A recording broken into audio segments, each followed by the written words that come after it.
to Talking Talk Therapy with Ascend Counseling and Wellness. I'm your host, Trevor Thompson. Today's segment is Ask the Therapist. We've brought one of our therapists on, Thurmon Thomas. Today's a really unique question, and it's kind of more about talking about dialogue, and it's a little bit complex. A parent was like, how do I navigate through some of the temptations that my teenagers are going to experience? And their example of this is it better to normalize some of the temptations that their child's going to see? It almost feels like if we don't talk about it, it becomes this forbidden fruit. It's almost even more tempting to the teenager. So we're going to dive into a little bit of that dynamic and the importance of normalizing talking about some of the experiences your kids are going to have. Sometimes it feels so uncomfortable to talk about drugs or alcohol or sex, and so we just kind of push it to the side and just say, don't do that. Don't do those things. It's just bottom line, don't do it. We're not going to talk about it. Just don't know not to do it. Well, some teenagers by nature feel like, well, now I really want to know what this is all about. And so we're going to talk about how to have some of those conversations, how to normalize being comfortable with uncomfortable topics. Great. I love the topic. I love the question. It comes up a ton in my office, so I'm happy to kind of dive into that. First of all, I want to say this. It's really normal for a teenager to be very resistant, right? Non-agreeable. In fact, it's healthy for a teenager to successfully navigate adolescence to adulthood. They need to start to be curious and to question and to want to resist mom and dad. Otherwise, they're in our basement the rest of their lives, right? We want them to kind of create autonomy, and that's necessary for them to succeed. So first and foremost, as parents, let's get that in our head that it's okay that my teen is resistant. That if I tell them to go clean their room, they all of a sudden don't want to anymore. Or if I tell them you can't ever vape or drink or those things, they're going to want to do it more because that's their developmental stage, is to say, how do I break free from mom and dad and successfully navigate life? So that's important to understand. Our teens are going to be resistant. It's part of their growth and development. And like you said, then how do we navigate these sex, drugs, and alcohol conversations without it becoming a forbidden fruit kind of idea, right? So what I would say is, first of all, if we're uncomfortable as adults talking about those things, we probably ought to first address that within ourselves. How were we taught about these things? How are we educated about it? And if it's this taboo discussion, this conversation, then we're really putting our kids at risk because they're going to want to find out. The more we try to hide it, suppress it, subdue the conversation, the more curious they will become, and that's natural and healthy. So that's important to understand as well. And I would even say the relationship with your child is probably going to be the most important piece to where they feel comfortable to come talk about these things. I was recently talking to a friend, and he said, every year, the school year starts, and I know that there's going to be different dynamics because he's getting older, and he says, hey, hit me with it. What are the boys talking about? Mm-hmm. And he says he has a relationship with his child where he's like, oh yeah, my friends are talking about this, they're doing this. And that's because the rapport's built and the trust is there. And he doesn't scold or shame.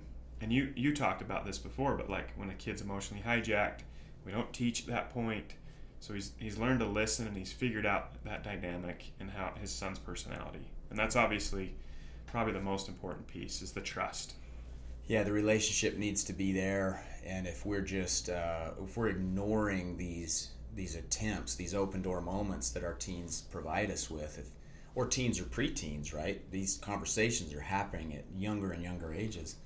If we're ignoring that, if we're pushing them away, they're going to go find out from somebody else. Yeah. Who do I want educating my child about these big topics like sex, drugs, and alcohol and all these other things? I want it to be me, because I want to know that that's being conveyed in a healthy and helpful way. So, do you feel like the more you try to put the pressure on of like, don't you dare drink, the more they're like, well, now I kind of want to. But if you were to normalize that conversation, like, hey, some people that are great people drink alcohol. They do it responsibly. They don't drink and drive.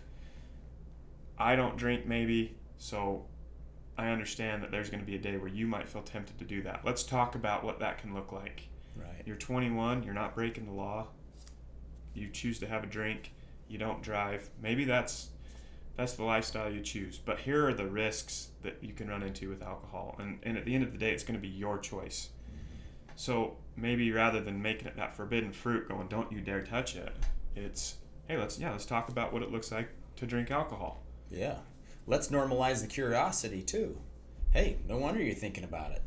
You see it all the time on TV, your friends maybe, your families that you go to these other houses, you see people drinking, they seem to be having a good time, or whatever that conversation is.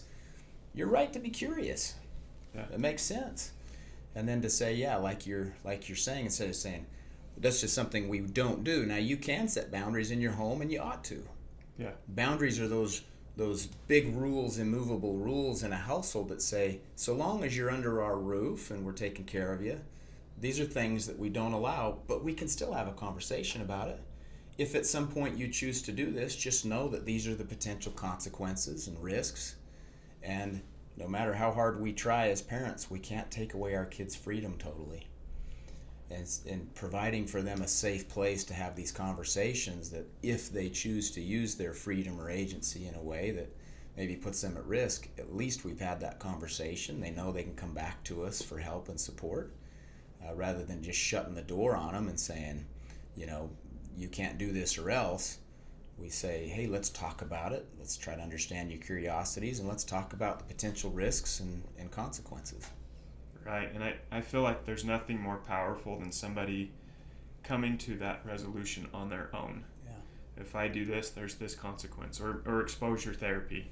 I've seen the results of drugs, so I don't want to do drugs. That's right.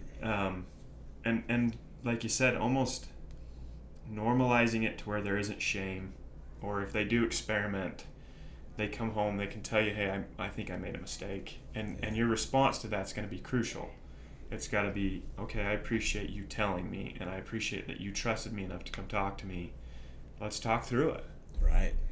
Yeah, if we shut that door, if we shame them and isolate them, right, that's going to just increase the likelihood of destructive behavior. But if we let them into our lives and we guide them through that challenge, we're going to connect, we're going to grow, and they're going to learn. That's a powerful opportunity. Anytime you use words like can't, ever, right, it's a lie. Yeah. I can tell my teen, hey, you can't ever drink alcohol. You can't have premarital sex. You can't this, you can't that. That's not even true, because they can in 10 minutes behind the school. They can if they choose to. And they'll find a way. They'll find a way if they're motivated enough. So better to have the conversation instead of kind of this, you can't do this ever, to say, in our household, we don't approve of that. And if you do it, these are the potential outcomes, potential consequences. And at the end of the day, we hope our kids learn how to make these adaptive decisions on their own, like you said. That's awesome. So again, just some more parenting tips from us.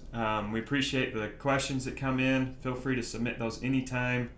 Like I've said on previous episodes, all you have to do is go on our Instagram, send us a private message. We keep you completely private, and we'll kind of bring some of these therapists on and navigate through some of these tricky questions. Maybe they're not the perfect answers, but hopefully some education for you on raising kids, because we all know how difficult that can be. So we appreciate you tuning in. We'll see you next week.